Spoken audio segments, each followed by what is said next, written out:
Elevate your new week, fuel your success. SSM invites you to kickstart each weekday with our news update Between the Lines, featuring the week's top news and analysis and the most attention-grabbing lines, deciphering world events. Hook up to SSM Monday program Between the Lines.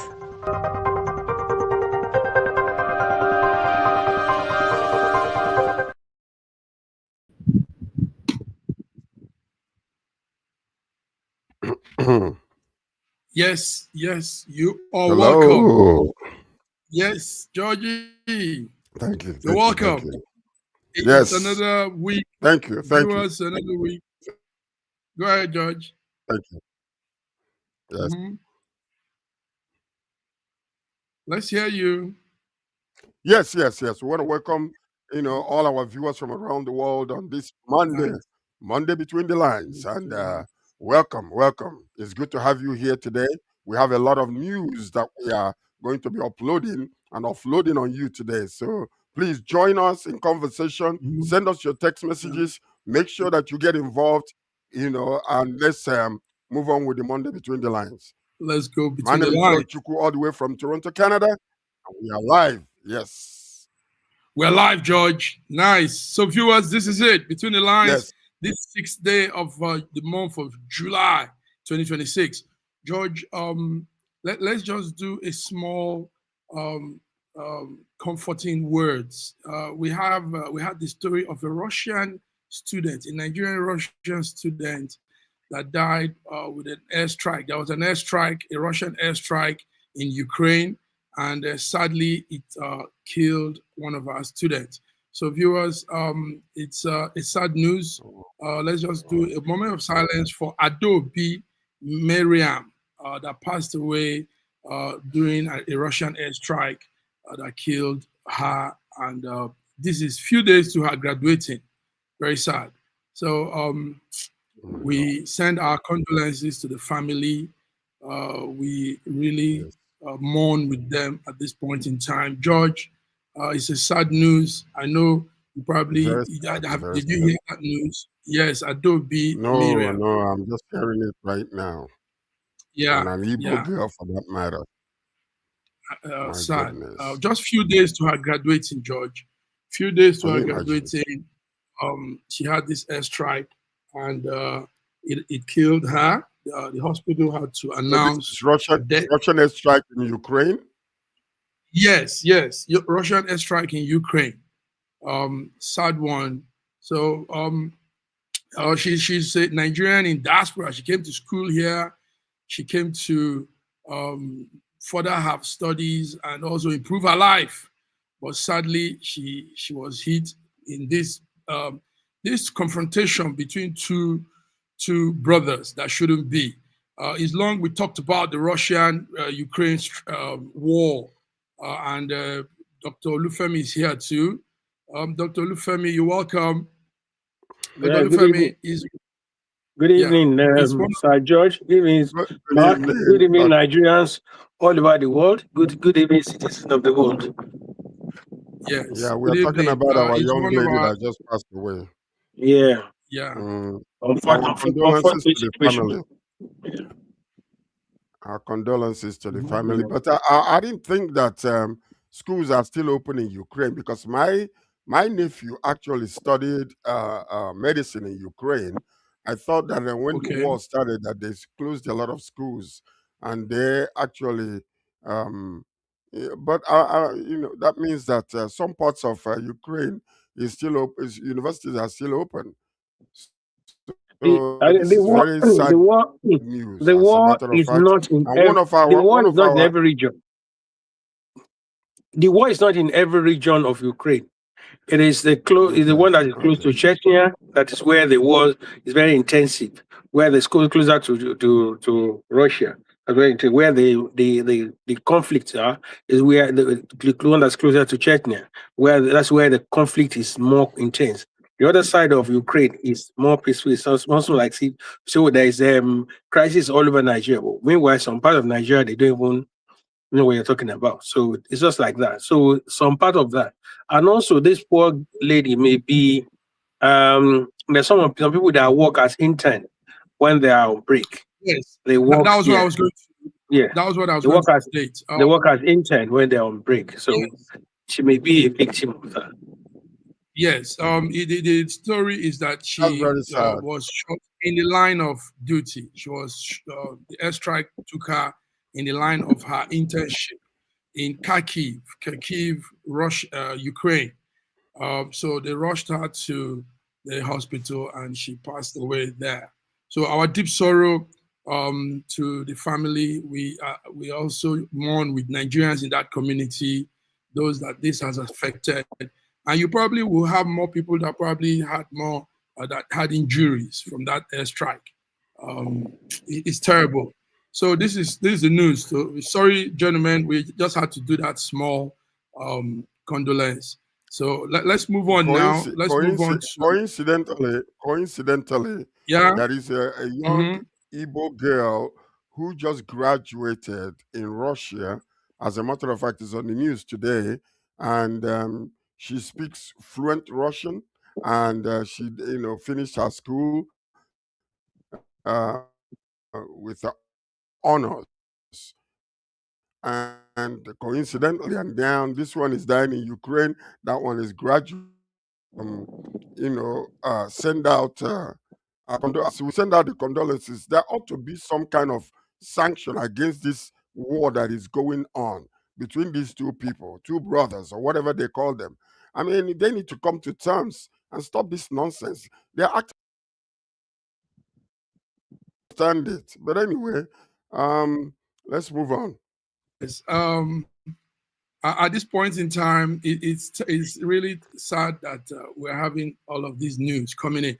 Okay, gentlemen, let's go into the core of today, Between the Lines. So viewers, Between the Lines, we're here. Like we say, we give our own news updates from the Nigerians that are living outside, Nigerians in diaspora standpoint. So but take it that we see clearer. We see it is like somebody standing high up in a high building, looking down. You see everything the way it is. So we are seeing Nigeria from a strong standpoint, and our views reflect that.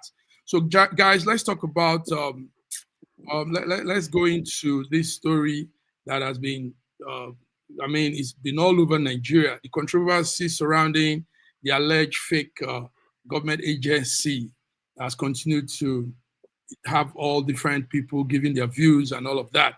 What we had this evening is they've come to arrest the Adeyemi man's father. DSS just picked him up this evening around 6 o'clock Nigerian time. Let me start with you, Dr. Olufemi. I hope you're there. Dr. Olufemi, yeah, I can hear you. What this whole thing is beginning to look very strange and funny, immature too. How can we have this situation in our governance? Take note that I saw some of the events this man has done. They are not small events. This man brings presidents from different countries. I saw the Gambian, one of these presidents from the Sahel part. I saw Taiwanese president. And I also saw a clip of our president addressing, a video clip of him addressing in that event. So when do we have all of this and they still call him a scam and he's still referred to as somebody that sneaked his way into governance?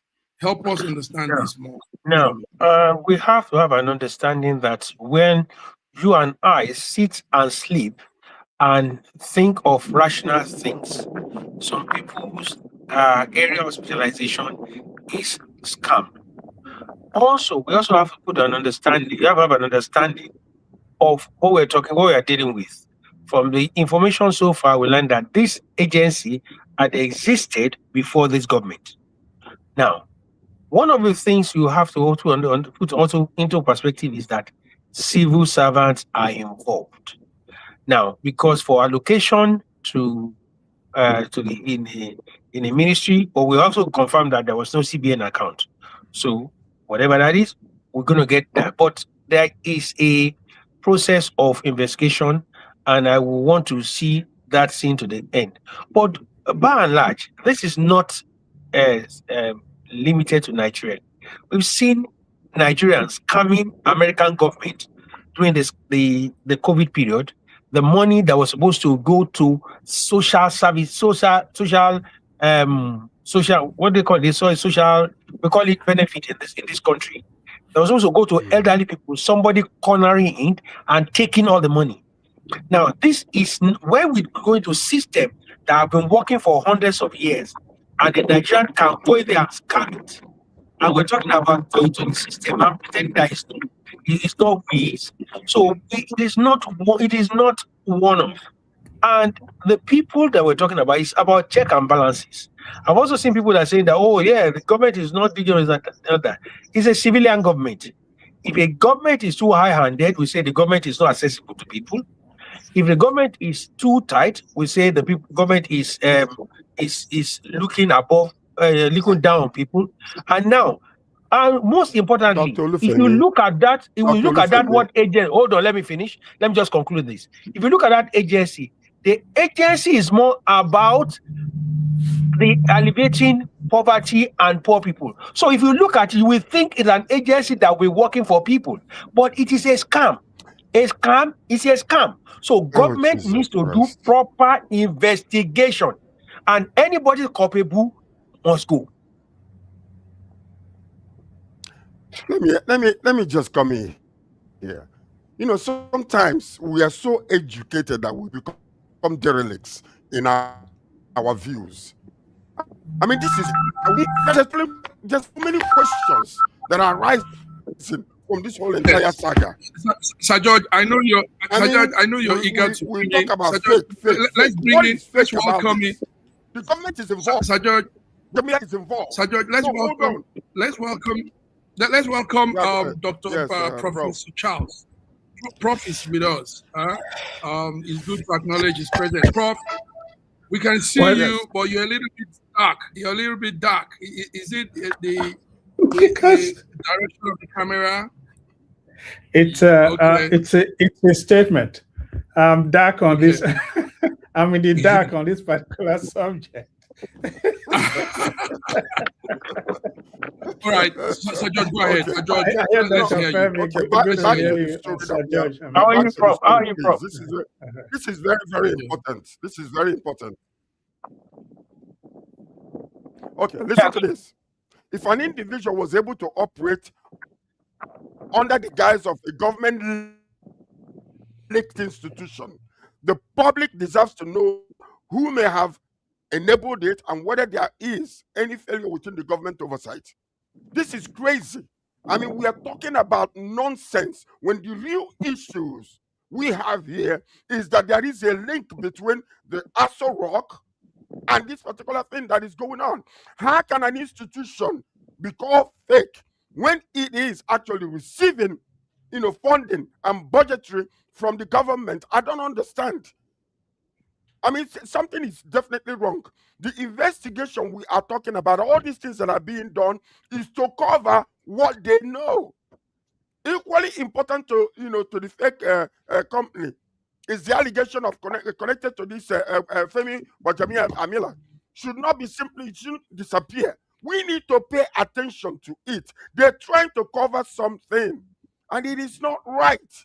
All they're doing now is arresting that person and arresting this individual. This man is coming out and basically telling you, hey, the government knew I existed. I'm not hidden. It is not fake. So, I mean, sometimes, Charles Aniagolo was talking to, some of the people they send to come and, sanitize and clean the whole thing. For the first time, I saw Charles Aniagolo very angry over this situation that is happening. What we do in Nigeria is try to cover up. That is all. We need an independent investigation over this situation to make sure that whatever that happened, the public deserves to know. The public deserves to know. So the government's responsibility, whatever that happens, to deny allegations. Listen to this. The government's responsibility is not just to merely deny allegations, but to ensure that they are thoroughly investigated, an independent inquiry. And that is what is being done. That is what is being done. Let's bring our viewers to attention to the connection. All right, George, nobody is paying attention to that. And you are now the judge now. You are now judging now. You are now judging. Investigation. And that's what's being done. That's what's being done. No, it's not being done. Relax. I'm watching the news. Nobody's saying anything about it. George, I see you're really upset about this whole thing. But we also have to acknowledge the presence. Yes, we have to acknowledge the presence of our viewers. We have lots of them here too, and some are writing in. Kende, Nike saying good evening. I think she normally follows us up here most times. Viewers, we're talking about that very interesting, very strange, ridiculous, and outrageous controversy surrounding an alleged fake government agency. The man in question is called Adeyemi Adeniyi Matthew. Matthew has got himself into a big one. Now, gentlemen, proceeds from that agency is going up to billions of naira.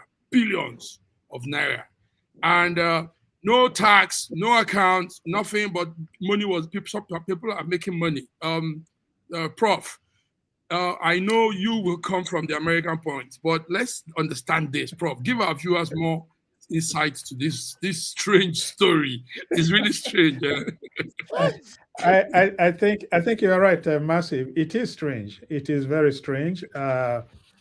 I came in at the time Dr. Femi was saying that they have verified that there are no CBN accounts. Okay. The reality, and also I read a piece that said Adeyemi's father has been arrested. And the question was, why? Is he the guilty party? Is the father the one making the allegation? Why arrest the father? So they should look all the people that have been named, all the names that have been called. It's nothing more than what I would call a strategic deception, really, because they need to really dig deep into what is going on here. Allegation has been made, names have been mentioned, and I think that is where the investigation should start from. It is not the government that should be doing the investigation. There should be a process for doing something like this. If it's not in our constitution, I think people are calling for independent investigation because we cannot trust the government to investigate this because the government is knee deep or maybe waist deep, maybe neck deep in this particular instance because all the some of the entities of the government are mentioned. CBN is mentioned. The budget office is mentioned. The presidency is mentioned. So really, you cannot trust the government to be the one investigating this particular situation. So let there be an independent investigation. There are Prof. Let me clarify something here, because sometimes we do some of us do not understand how Nigeria works. Now, Adeyemi may be in hiding. I'm not saying he's. Most times, what's happening in situations like this, it will just go AWOL, you don't find him. So most times, the police will come after whoever is very dear to him. They will pick that person up until he comes out. That is the wrong tactic. That is wrong. That is the tactics we use in Nigeria, and it's worked. It's worked. It has worked. Listen, can I finish? It has worked. When you arrest his parents, when you arrest someone, people that are close to him, other family members will flush him out. That's what happened most cases, and it's worked. So if it doesn't work, Prof, let me finish, please. If it works, if something else works in other crime, that works for them. In Nigeria, that is work. But let us go on to you, because you asked why his parents, his dad was arrested.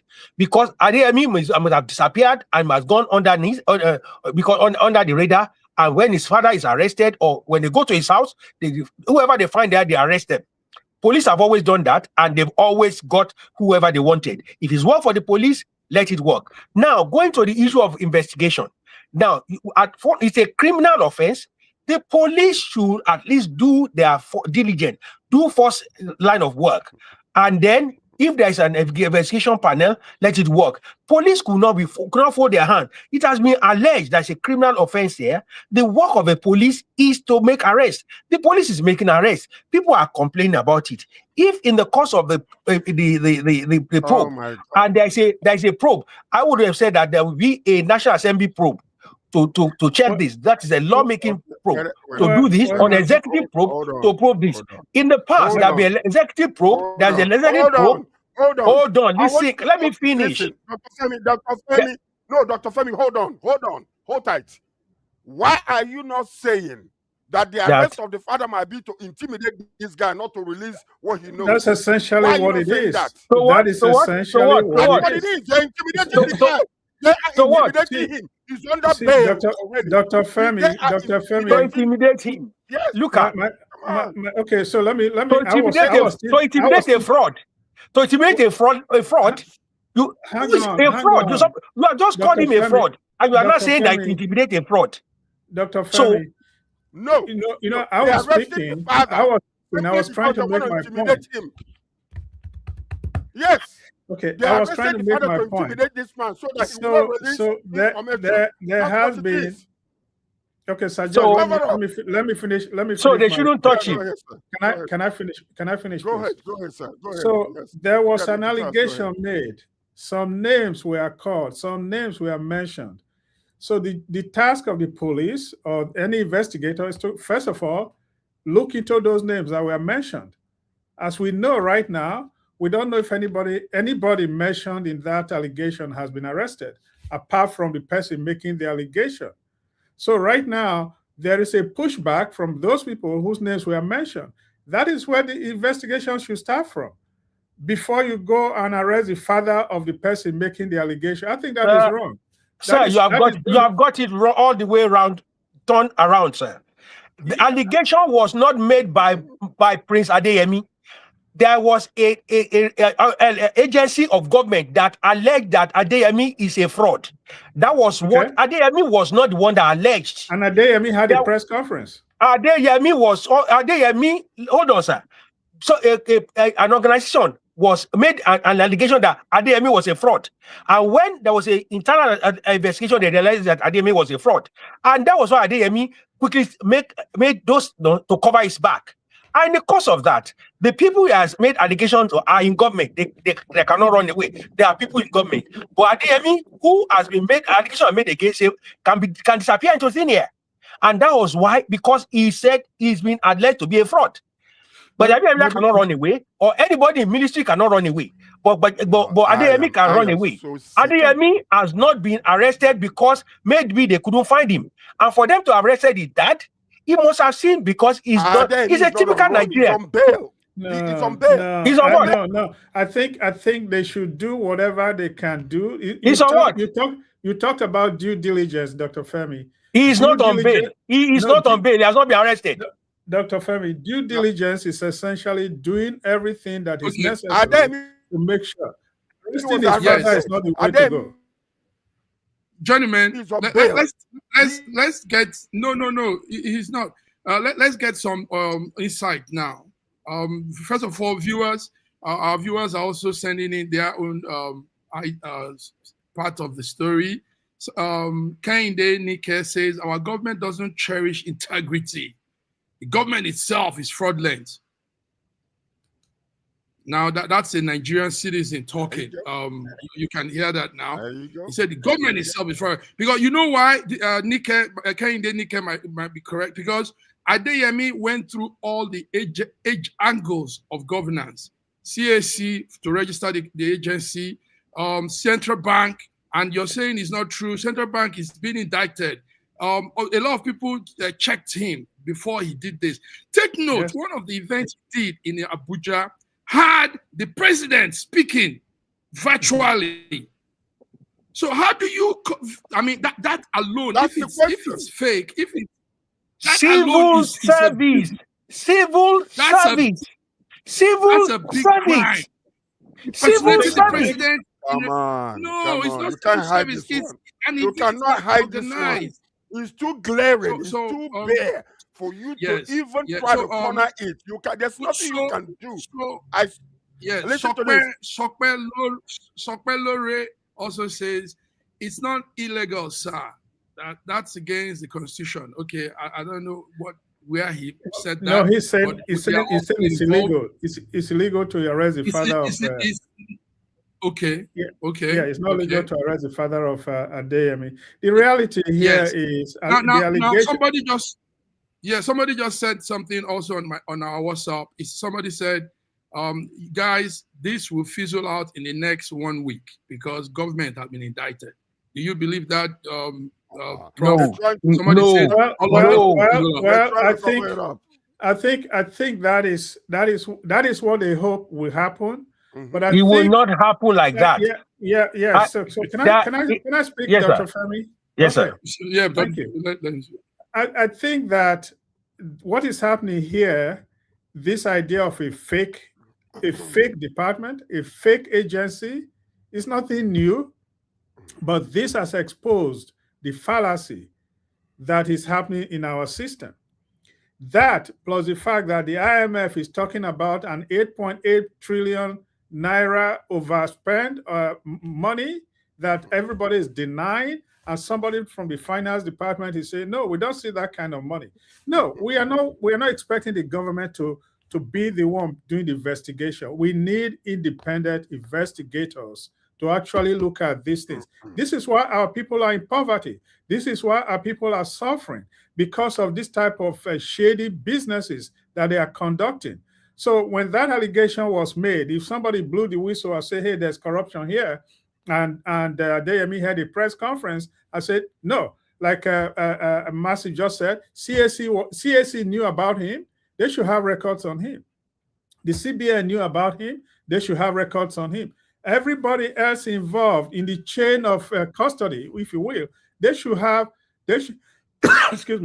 records on him. Whether he's hiding or he has eloped, he has left the country, the police should be able to find that information. Where is he? When was he last seen? Who was with him? Not his father. Not to go and terrorize his father and intimidate and use innocent citizen. An innocent citizen. Listen. Okay. This is one of the things I don't want us to play with. Let's take the discussion further to what Prof just brought up. That's also on our discussion tonight. Nigeria is tackling back the IMF. Nigeria denies that spending of 8 trillion outside the appropriation bill. Let's talk about that. Let's mix it up with what we're saying. So we heard that news where IMF said there's an 8 trillion naira, gentlemen, that has gone out, that has not been accounted for. Prof, you started the discussion. What do you have on that? Let's hear you. Well, I saw I think it's the Minister for Finance saying, we have no record. That's what he said. We have no record of that type of thing. That's not enough. That is not enough. And as a matter of fact, he should not even be the one saying something. When he says we have no record, this almost goes back to part of our history, where NNPC will do transactions. There's no accurate keeping of records. Nobody cares to report on what was done. And, you have a bunch of people, millions of people sleeping without food every day. Students leave their universities with degrees. They can't find jobs because of this type of irresponsibility. I think that to say, oh, we have no record of that kind of that's not good enough. So all of these need to be investigated. And if the government if the government thinks this will go under the carpet like it's been happening, it's not going to happen. Yeah, Prof. Can I ask a question? Prof? Now, what now with that allegation from that statement from IMF? What will you have the minister do? The minister should hold a press conference. He should hold a press conference and tell Nigerians. Hold on. Hold on. Let's finish. And tell Nigerians, we know about these allegations.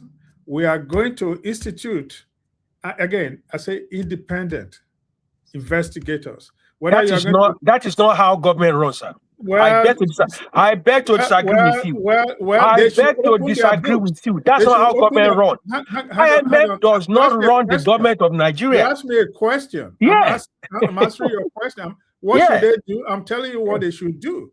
The right thing to do is for them to open their books, get an auditor to look into their books and say, this is how much money, whatever the case was. This was the budget. This is what was spent. This is what it was spent on, and this is when it was spent on what it was spent on. If you cannot give a blow by blow on how you spent your money,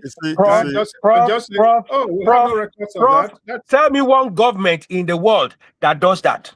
Every government, no government does that. No government. Watch this, Dr. Femi. Every responsible government does that. No government does that. The government of every nation is responsible. Please, sir, the government of every nation is responsible to the people, not to IMF. If IMF make an allegation, IMF is making an allegation. Hold on. I am making a submission now. I'm making a submission. Don't let us be partisan. Don't let us be emotional. Don't let us be partisan. Don't let us be emotional. When there's an IMF is an institution, he made an allegation. Hold on. He made an allegation. What they are expected to have done, people in that nation should have taken that up and taking the government on. Government should not be waiting for IMF. Whenever a nation cough, the nation will catch cold. Whenever a financial shock cough, they will catch cold. Which country runs like that? No country runs that. Whatever IMF say, even if there's a fake noise from IMF, the Minister for Information will now, Finance will now hold a press conference. It doesn't work like that. No government runs like that. So we're making it look as if we're making it run like this. If there's an investigation, the people, hold on, ICPC. No.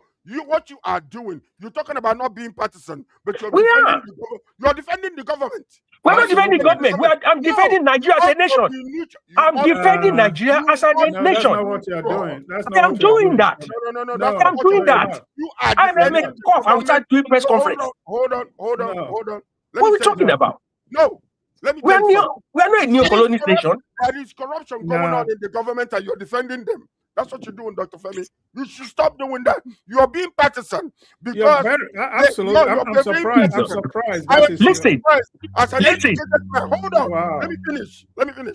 As an educated man, when you are a journalist on here, you need to be neutral. You need to give us what you have learned from Britain. Don't tell me this is what Britain do not address press conference for IMF. Britain do not address press conference for IMF. They don't. They address press conference from the parliament. For the parliament, not the IMF. Stop this. If foreign organization will decide what we do in Nigeria, we need to stop this. This is neo-colonialism. This is neo-colonialism. No. This is neo-colonialism. No, hold tight. Don't say anything. Let me finish. This is neo-colonialism. No, you see what you're doing. You're being evasive, and you're trying to cover evasive. Let me bring. Hold on. Let me finish. The most constructive path forward is the greater transparency, clear explanation, accessible financial records, and open engagement with independent institutions that will strengthen public confidence, reassure investors, and reinforce Nigerian commitment to sound economic governance. These people blew a whistle on the government, and we know the reason why that is so. That $8 trillion is being used right now to run campaign. We need to find out where that is. That you cannot substantiate that. You cannot substantiate that. You can't substantiate that. Now you are now being partisan. You cannot substantiate that. Investigation should. You cannot substantiate that. So let me that is a beer parlor. That's a beer parlor talk. That's a beer parlor talk. You cannot substantiate that. Let me explain. Let me tell you a Tumbo parlor talk. That is a beer parlor talk. You cannot substantiate that. Let me tell you a Tumbo parlor talk. So the reason why it makes sense, Dr. Femi, the reason it makes sense for the Minister of Finance to have an open conversation with the people of Nigeria is because we know that the finance team or the finance committee in the Congress will not call him to account for that. Here we go. No, it is a reality. It is the reality. If they will do that, because that's what happens. If IMF says something like that about the Feds in the US, they will call the Fed chair, come and explain what is going on. But that's not going to happen in Nigeria. In other words, nobody's going to hold him accountable. And that's why he can make that statement. So we don't know. Cover up. Thank you very much. But let's just state the facts here. What just happened. Viewers, it is a rebuttal that followed what IMF said about Nigeria. That exactly. Nigeria failed to report about 2% of the in recent official budgets. So then the Minister of Finance and Coordinating Minister, that's Taiwo Oyedele, came up and rebuted it. And yet you're saying it's lying. Not good enough. Not good enough. Not good enough. Then go and do investigation. Then go and do what we have done. He has addressed it. You said that's not good enough. But Dr. Femi, you understand where the gentlemen are coming from. I do not understand. Let me say something, Mark. Let me say something lastly on this. Let me say lastly on this. I live in a country where there is check and balances. Even whatever international institution say anything, the check and balances in that nation will follow through and follow that through. What we should be doing is that hold on. We should be looking at how do we strengthen our system instead of looking for external organization to do a check and balances. Instead of asking the ICPC or civil organization to investigate it, we are asking them IMF should go address IMF. No, IMF does not own Nigeria. Nigeria does not have any allegiance to IMF. It's a neo-colonial organization. We are asking to neo-colonialism here. We are asking an American organization to go. No. Don't do this. Your response to my statement is a predisposed position that you heard. No, I wasn't suggesting that we confront IMF. I said, talk to the people of Nigeria. Explain to them what is going on. Explain to them what is going on. We see where that goes right now. Denial. Let me tell you something. Something that used to work 20 years ago cannot work today. Something, Nigeria used to, they will steal money and nobody will know about it. Today, there is, Interpol, there is link in everything. That's why IMF is blowing this whistle. Bro. And we need to allow investigation.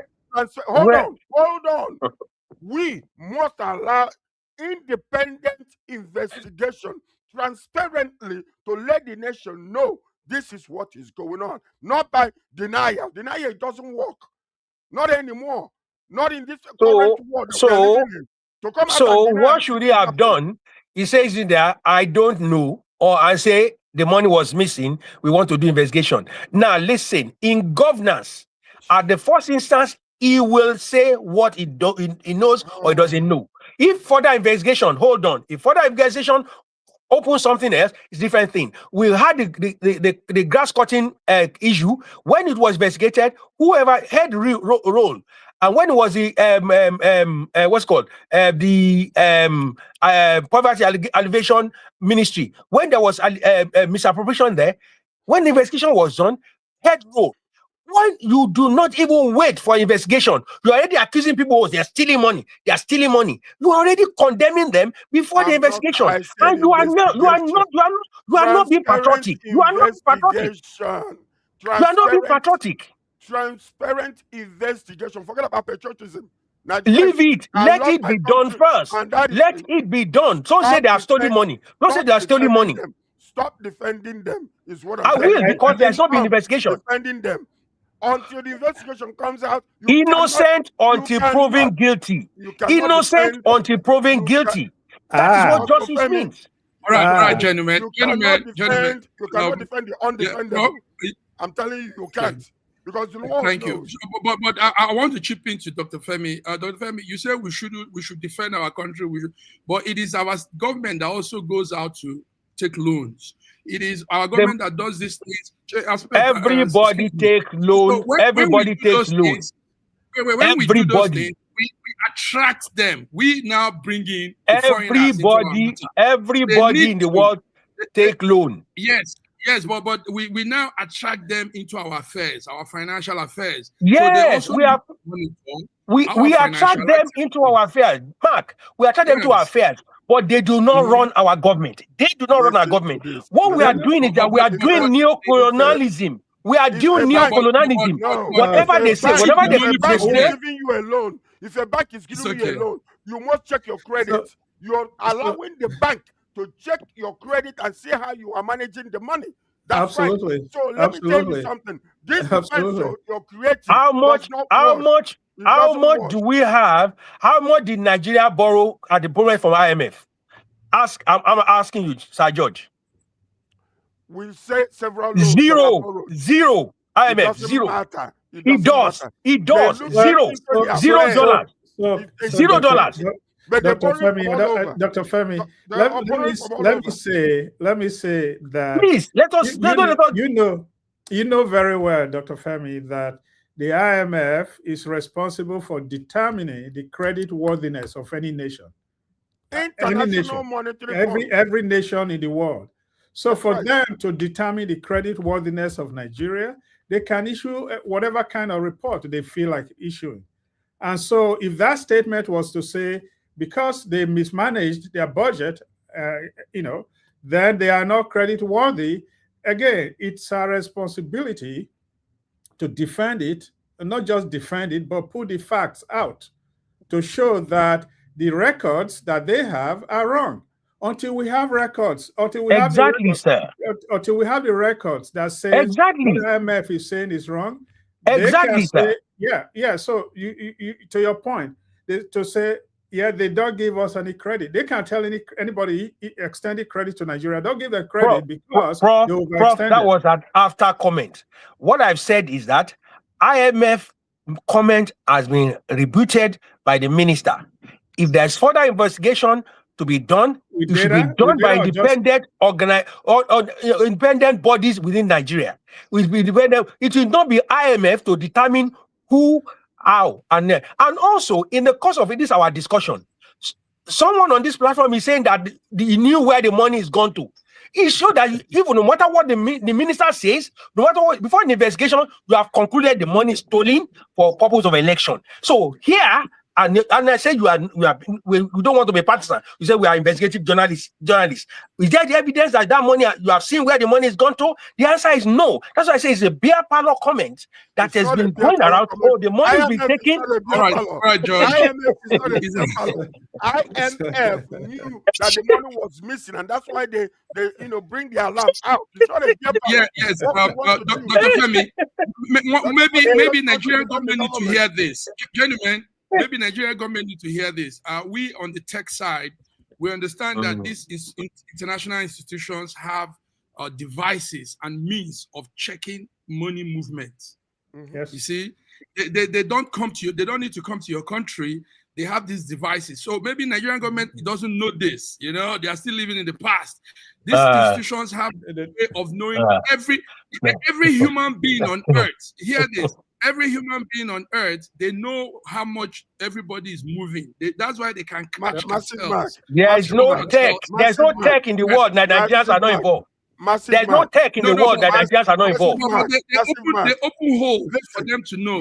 Mark, there is no tech in the world that Nigerians are not involved. You see, let me tell you something. I see that they are lacking in some aspects. I see. Forget it. Go ahead, George.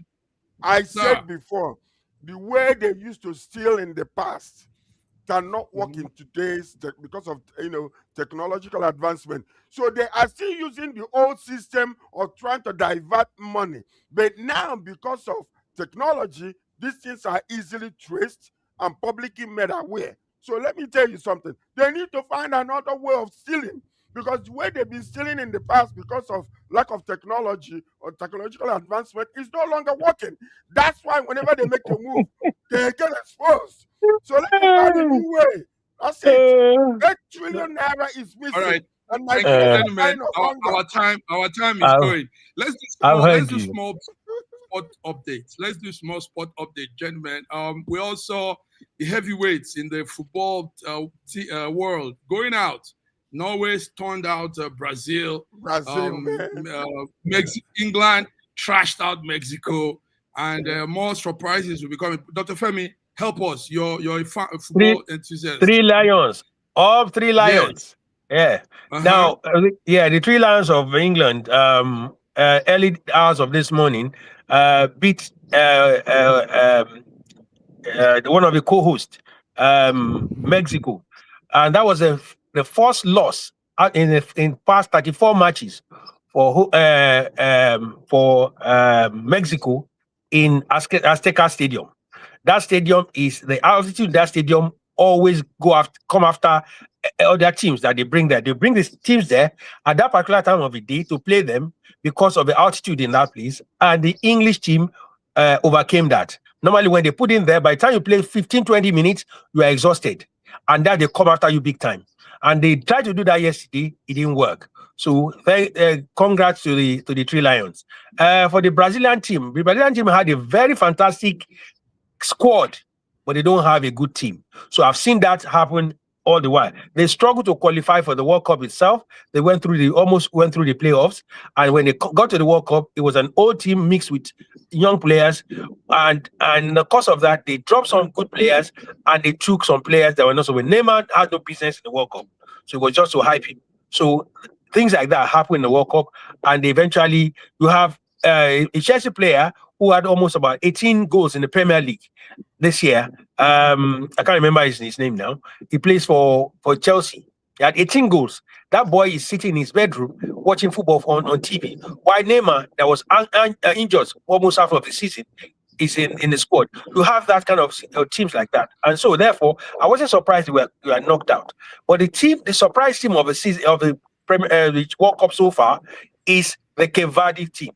The Cape Verde team of an African team of 153,000 people on an island in outskirts of Africa took the mighty champions of the world to extra time, and that is Argentina.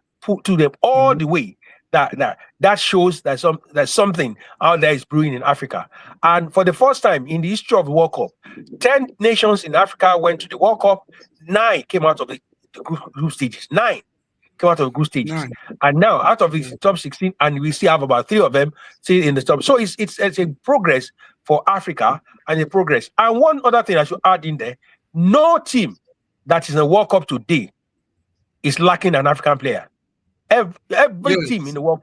Let's talk about Balogun Folarin.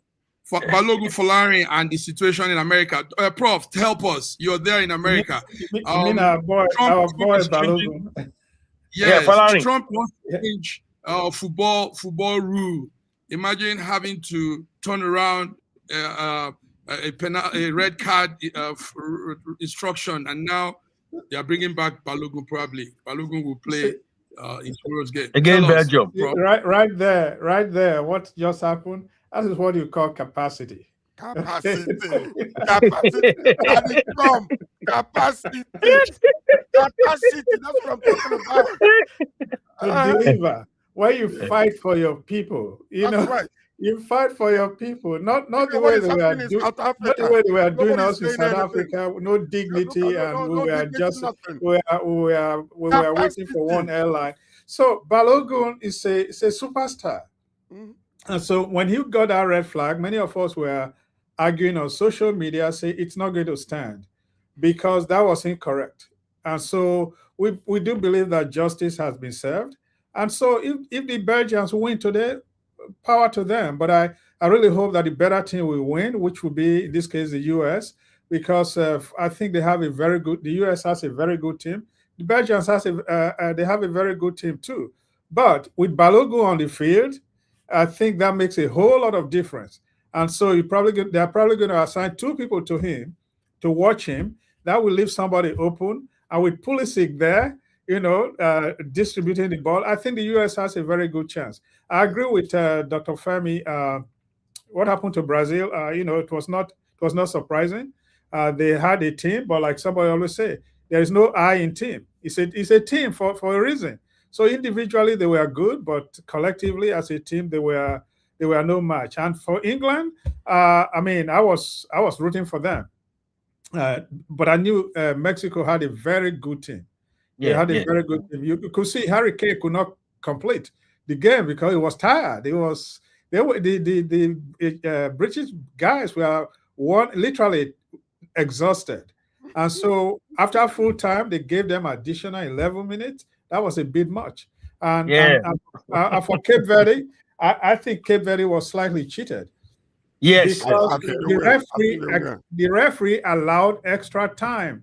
In that game would have been over, and they would have gone into penalty kicks. But of course, the great Messi is playing. Morocco surprised you guys. I mean, Morocco surprised us. I mean, the first half, we dominated the game. We dominated the game, but the point was they did not take advantage of it to score, and that is why, you know, eventually, because of experience, you know, Morocco came and then scored 3. But you know, the point is this: most of the time, you see, when you watch the game very, very precisely, you will see that they favor certain countries, because even with Messi, the first goal that Messi scored was offside, but they didn't call it. They allow it to flow. You know, watch and see what is going on in this World Cup now. Whenever a country like Cape Verde or any other country, they don't feel that will draw crowd or make more money, they disfavor them a lot. Yes. And I was watching and I was seeing this, and I'm like, this is unfair. It is not fair to the country, because you want to make more money with known names. Therefore, you favor those known names more than you favor otherwise. It's not good. But I really want to thank Daddy Trump. Daddy Trump, that capacity, and that man is amazing. And I'm telling you, he took over and brought our brother back, and they're gonna win. All right. They're gonna win. Yeah, that's at the end of the day, football is still business, and business is the center of it. They have to. Dr. Femi, help us with one small story before we go. The story of Harry the Prince, coming to the United Kingdom to see the dad, and they initially said he would stay in the palace, but that last minute they cancelled it. What's that story? I have my personal reservation about him, and I will not allow that to reflect in this. He has agreed, and it was in the news that he was going to stay in the palace. He agreed to the invitation to stay in the palace, but I assume that the button has been pressed by who always pressed his button, Madam Harry. Harry is a wife in the marriage. Meg is a husband. She must have pressed the button. It's going the news in there, and that was what happened. Now, in that situation like that, we've seen that happen many times. Now, I've said it before, and from the history of I did a personal investigation on this one. It's going to be controversial in there that Meg, before she married Harry, do not have black friends.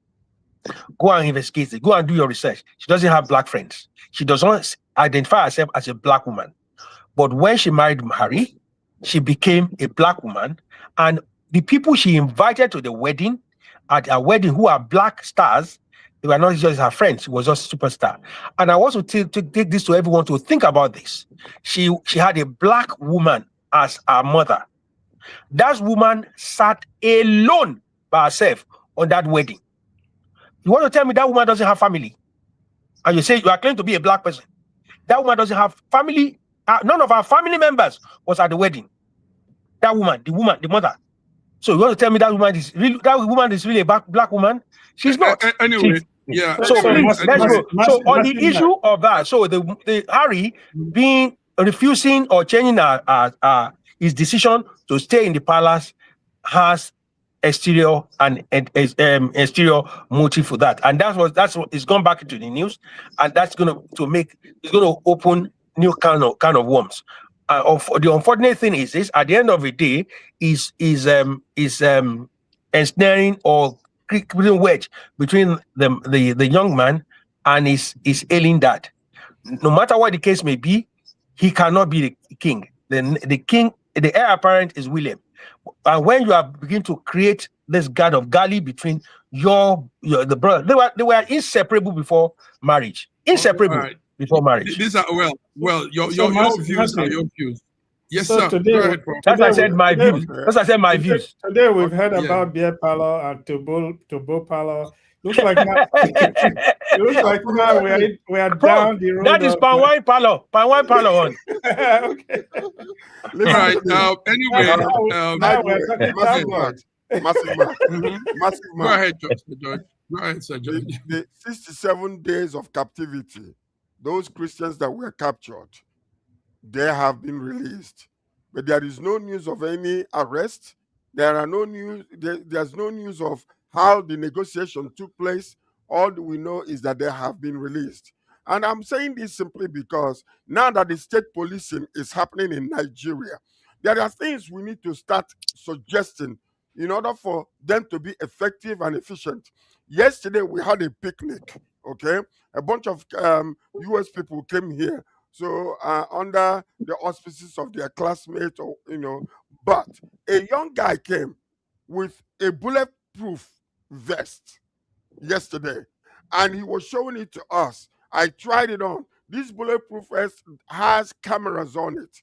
And this is something we need to really suggest to our government and the security agencies, that they need to equip these people that are going in the bushes to ensure their safety. Because this bulletproof, I had it on, and it was a little, it covers your whole entire chest and has a camera on it too. So these are the little things that we need to be suggesting, so that when they start instituting the state police, they will make sure that these people that are saving lives are well equipped, so that their lives can be saved. So I'm going to talk about this security bulletproof vest. George, did they shoot you? Were there like shot at the bulletproof? Did you get a shot? You sure it was bulletproof? Yeah. How do you know it was bulletproof? Yeah, because you need to do the test by getting shot. No. You need to get shot. It's been tested and it works. But he brought it yesterday. Did you test on you? No, what we're gonna do is next time I'm gonna try it on, I'm gonna get a police officer to shoot and see whether I will survive or not. All right. Anyway, George, what we could do? Yes, sir. What we could do, George? Let's have the company. Let's have the company as a guest here. We could also help in promoting that product if it's tested, if we're really sure. SSM could make it.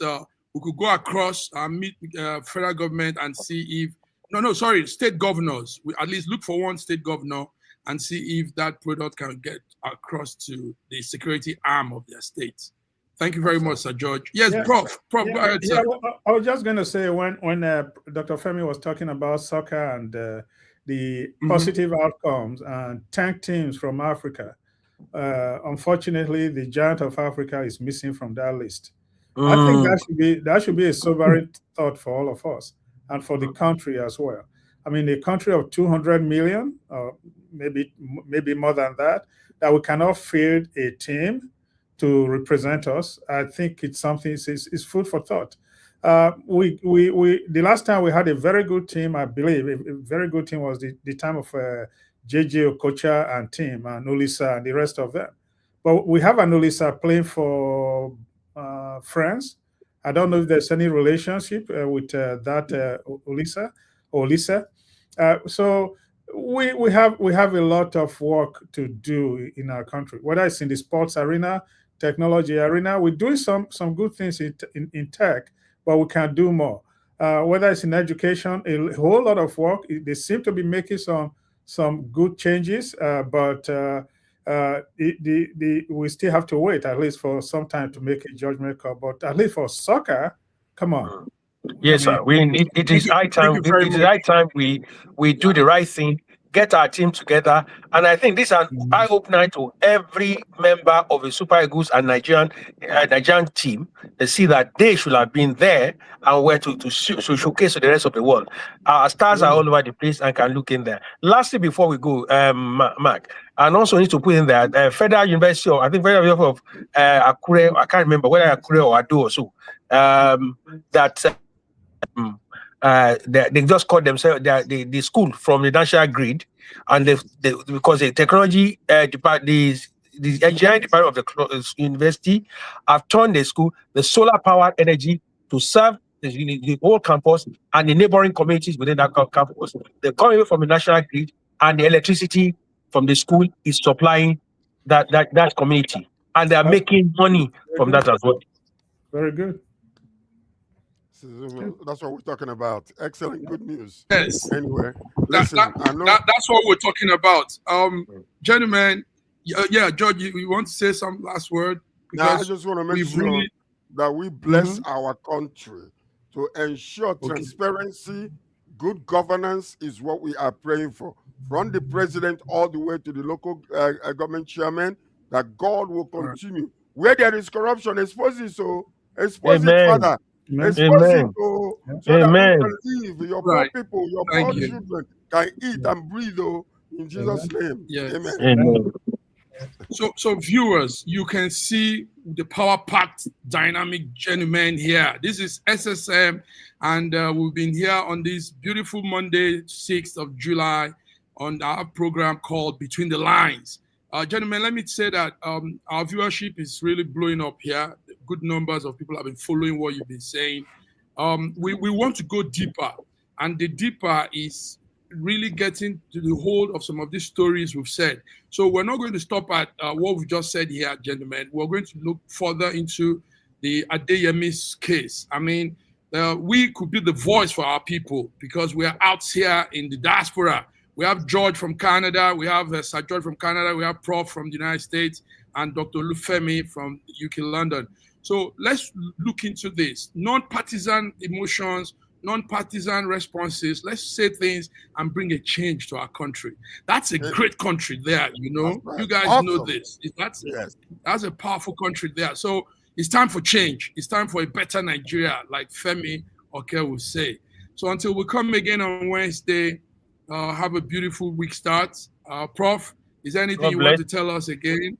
Prof, no, I think we're good. God bless and peace out. Yeah, all right. All right, sir. Viewers, thank you for staying tuned, and till we come Wednesday, God bless you all. Bye-bye. Thank you, Mercy. Thank you.